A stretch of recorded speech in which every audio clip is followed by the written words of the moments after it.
જય માતાજી, જય સુરત દાદા। તો આજના મારા વ્લોગમાં સ્વાગત છે।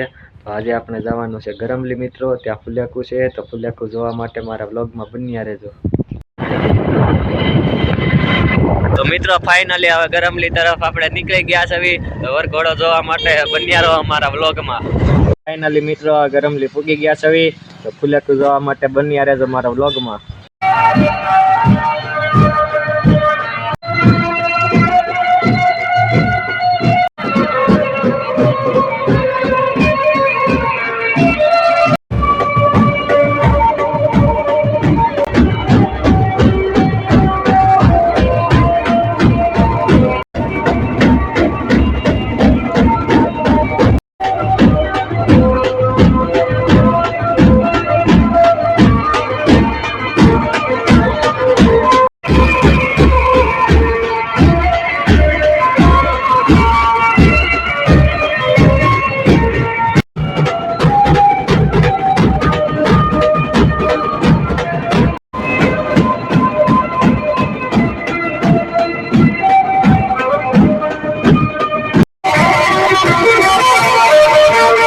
આજના વ્લોગમાં બસ આટલું જ મિત્રો। વ્લોગ કેવોક લાગ્યો કોમેન્ટમાં જણાવજો। રામે રામ ડાયરાને।